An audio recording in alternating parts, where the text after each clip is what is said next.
ফজরের নামাজের পর ফাতেমা রাদিয়াল্লাহু তাআলা আনহা খেয়াল করে দেখলেন তার মা খাদিজা অঝোর ধারায় কাঁদছেন। হযরত ফাতেমা রাদিয়াল্লাহু তাআলা আনহা তার মায়ের নিকট গিয়ে বসলেন এবং তার মায়ের কান্না থামানোর চেষ্টা করলেন, কিন্তু খাদিজা রাদিয়াল্লাহু তাআলা আনহার কান্না যেন কিছুতেই থামছে না। ছোট্ট ফাতেমা রাদিয়াল্লাহু তাআলা আনহা যখন তার মায়ের কান্না থামাতে পারলেন না, তিনি তার বাবার খোঁজে বের হলেন। তিনি গিয়ে দেখলেন কাবার সামনে নবীজি বসে জিকির করছেন।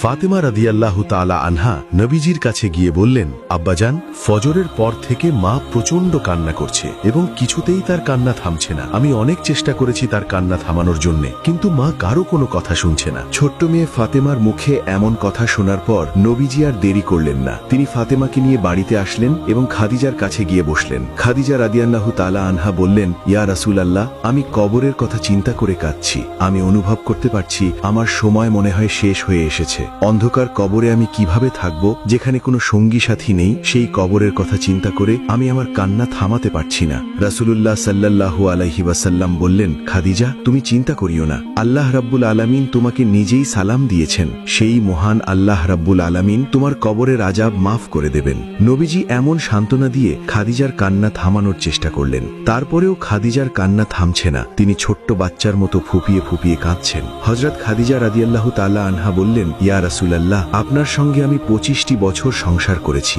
কোনোদিন কোনো জিনিসের জন্য আপনার কাছে জেদ করিনি। আপনি যা দিয়েছেন তাই নিয়ে আমি সন্তুষ্ট ছিলাম। আজকে আপনার কাছে আমি 3টি জিনিস চাইব, আপনি কি আমাকে দেবেন? নবীজি অশ্রুভর নয়নে খাদিজার দিকে তাকিয়ে আছেন এবং কোমল কণ্ঠে খাদিজাকে বললেন, হে খাদিজা, তুমি বলো কি চাও? আমি আমার জীবনের বিনিময়ে হলেও তোমার আবদার পূরণ করার চেষ্টা করব। হযরত খাদিজা রাদিয়াল্লাহু তাআলা আনহা বললেন, হে আমার প্রাণের স্বামী, আমার প্রথম আবদার হলো আপনার পুরাতন একটি জুব্বা আমি ধুয়ে পরিষ্কার করে রেখেছি। আমি যখন ইন্তেকাল করব, আপনার সেই পুরাতন জুব্বাটি আমার কাফনের কাপড় হিসেবে ব্যবহার করবেন। আপনার পুরাতন জুব্বায় আমাকে মুড়িয়ে কবরস্থ করবেন। নবীজি বললেন, হে খাদিজা, এমন অযৌক্তিক আবদার কেন করছো? তোমার ইন্তেকালের পর আমার পুরনো জুব্বা দিয়ে কেন তোমাকে দাফন করব? এতে করে তো মক্কার লোকেরা বলাবলি করবে যে একজন প্রভাবশালী এবং ধনাঢ্য মহিলা, যে কিনা একসময় মক্কার মধ্যে সবচেয়ে বড় ধনী ব্যবসায়ী ছিল, সেই মহিলার মৃত্যুতে একটু নতুন কাপড়ও জুটল না, স্বামীর পুরাতন জুব্বায় তাকে কবরস্থ করা হয়েছে। তুমি এমন আবদার কেন করছো? হযরত খাদিজা রাদিয়াল্লাহু তাআলা আনহা বললেন, হে আমার স্বামী, আমি বিশ্বাস করি আপনার পুরাতন জুব্বা যদি আমার শরীরে থাকে, তাহলে আমার শরীরকে জাহান্নামের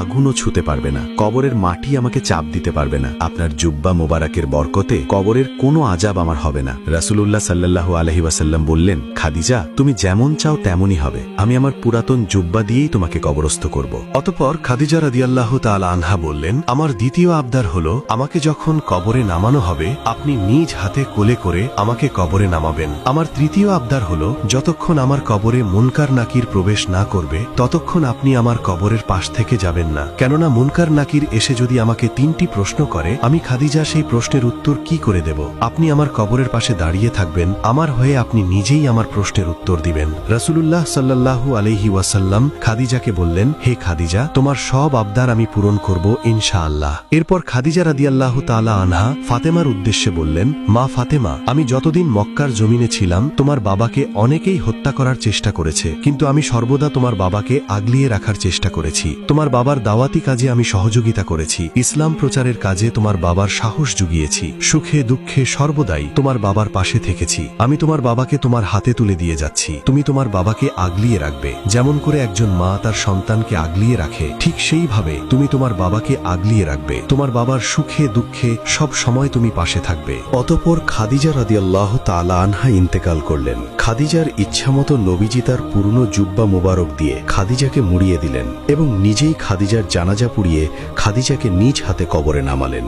খাদিজা রাদিয়াল্লাহু তাআলা আনহা কবরস্থ হওয়ার পর সকলেই সেখান থেকে চলে গেল, কিন্তু রাসূলুল্লাহ সাল্লাল্লাহু আলাইহি ওয়াসাল্লাম সেখানে দাঁড়িয়ে রইলেন। হযরত আবু বকর রাদিয়াল্লাহু তাআলা আনহু বললেন, ইয়া রাসূলুল্লাহ, সকলেই তো চলে গিয়েছে, আপনিও বাড়ি চলুন। নবীজি বললেন, আবু বকর, আমি বাড়ি যাব না। যতক্ষণ মুনকার নাকির এই কবরে না আসবে, ততক্ষণ আমি বাড়ি যাব না। কেননা আমি আমার খাদিজাকে কথা দিয়েছি, তার কবরের 3টি প্রশ্নের উত্তর আমি দিয়ে যাব। এভাবে পুরো দিন কেটে গিয়ে সন্ধ্যা চলে আসলো। তখনও নবীজি খাদিজার কবরের পাশে দাঁড়িয়ে আছেন। এমন সময় ফেরেশতা জিব্রাইল আলাইহিস সালাম এসে নবীজিকে বললেন, ইয়া রাসূলুল্লাহ, আল্লাহ রাব্বুল আলামিন আপনাকে আদেশ দিয়েছেন এখান থেকে চলে যাওয়ার জন্য। কেননা আল্লাহ রাব্বুল আলামিন নিজে নিজেই খাদিজার কবরের 3টি প্রশ্নের উত্তর দিয়েছে। আপনি কোনো চিন্তা করবেন না, খাদিজার কবর এখন জান্নাতের বাগানে পরিণত হয়েছে।